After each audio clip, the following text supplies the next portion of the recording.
The Egypt Game, Chapter 16, The Oracle of Thoth. Strange as it may seem, Mrs. Granger, the sixth grade teacher at Wilson, was responsible for the next phase of the Egypt Game. It all grew out of the fact that an assignment the class was reading just barely mentioned something called an oracle. Toby had a pretty good idea of what an oracle was, but he decided to ask Mrs. Granger about it, in the hopes of getting her started on one of her long-winded explanations. A test was scheduled for the end of the period, and Mrs. Granger had been known to forget about such things, if you handled it just right. So Toby asked a question about oracles, and sure enough, it worked. He picked on a subject that Mrs. Granger could really get her teeth into. She got that gleam in her eye and started out full blast, and Toby settled back, feeling sure she was good for the rest of the time until recess. But the way it turned out, the whole thing sort of backfired, because by the end of the period, the whole class, Toby included, was as hung up on the whole oracle bit as Mrs. Granger was. As a matter of fact, it had completely slipped Toby's mind that he'd only asked about it to head off a test. Mrs. Granger could do that sort of thing to you, if you weren't careful. During library period, which came next, a lot of people got stuff to read about oracles, and that afternoon there was another discussion in class. Everyone had come up with a lot of info about the different kinds of oracles, and how they predicted the future in different ways, through the actions of sacred snakes, or birds, or fish, or even through the way the insides of a dead animal were arranged when the priests cut it open. There was even one very famous one that was run by a priestess who went into a kind of trance or fit, and while she was clear off in this trance, she spouted out a lot of messages and stuff that were supposed to come right straight from the mouths of the gods. The oracles all had special sacred places, caves or grottos or specially built temples, and there were all sorts of far-out things connected with them, like sacred fires and mystic vapors and magical statues. Among the stuff reported to the class was a list of the countries that had depended on oracles to help the rulers decide how to run things, and one of the countries was Egypt. As soon as he heard it, Toby remembered reading something about the Egyptian priests making predictions, but he just hadn't been thinking about the oracles in connection with the Egypt game until that moment.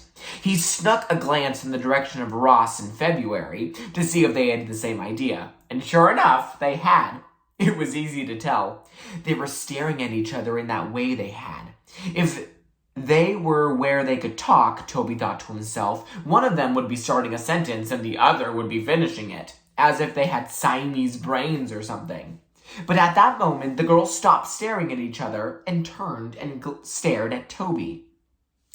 They were giving him that same bit with the eyes that they used on each other, and if he'd wanted to, Toby could have given it right back. He knew what they were saying, all right. Instead, he slowly and deliberately made his eyes go crossed and let his mouth fall open in a stupid idiot face. The reaction was just what he'd expected. The girls looked shocked, then angry, and then they turned their backs and worked hard at ignoring him for the rest of the period. Toby let his mind go back to his plans for the afternoon with a feeling of satisfaction. They would have forgotten about being mad by the time school was out, and besides, they'd really asked for it. He told those girls before, Egypt was Egypt, but at school, you had to play it cool. That afternoon's 2 hours in Egypt turned out to be mostly a long discussion of the what and how of the Egyptian oracle. April had her mind set on the kind of oracle that got its messages from the gods through a high priestess with fits. And, naturally, she was all set to be the high priestess. She would sit on a throne before the sacred fire, surrounded by swirling mystic vapors, and people who wanted predictions would write their question on a slip of paper and drop it into the fire. She would go into a trance, and then she would speak with the voice of the gods. That was just great as far as the trance was concerned, Toby thought. If anybody could throw a far-out fit, April could.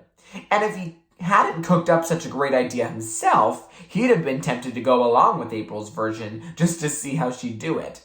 But the fact of the matter was, he had a scheme that was going to make the Oracle bit just about the greatest thing that had ever hit the land of Egypt. So, as much as he hated to do it, he set about spoiling April's plans.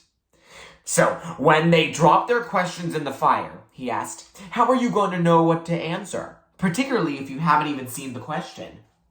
"You must not have been listening in class today," April said. "I don't have to know. The gods speak through the mouth of the priestess." Sometimes it was hard to tell whether April was kidding or whether she really believed stuff like that. Ken was looking at April in consternation. "You really think the gods are—" His voice faded away for a minute, and he just stared at April. "Sheesh," he said at last. "You really are cracking up this time." But Toby only raised an eyebrow and gave April his cool amusement look. "Sure," he said, "but don't you think we ought to have something else planned, just in case the gods don't get the message?" Then, while April glared at him, Toby told everybody his idea. And naturally, everybody thought it was the greatest. Even April, after she'd had a chance to cool off. The way Toby saw it, somebody would think up a question they wanted answered about the future. Then they would write it on a piece of paper and bring the paper to the temple of the oracle. At the temple, the priest or priestess, he added graciously, would pass the paper over the sacred fire and do whatever other stuff he could think of. Then, and this was the good part, he would take it to this special altar they would build for Thoth and put the question in his beak and leave it there overnight.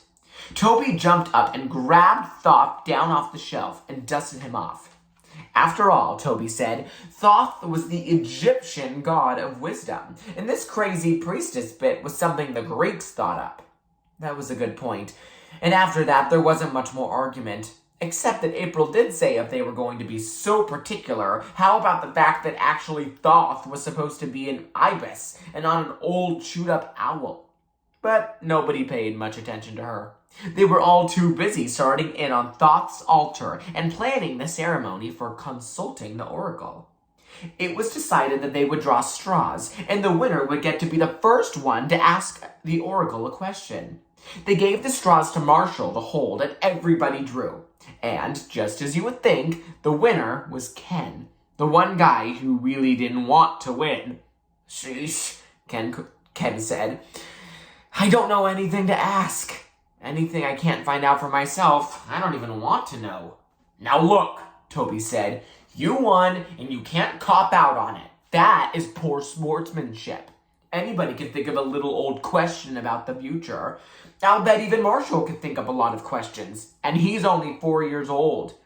"I can think up 3 bags full," Marshall said. Nobody ever got away with calling Ken a poor sportsman.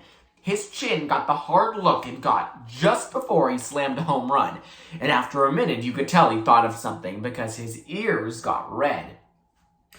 "Okay," he said, "I got a question. Give me the paper."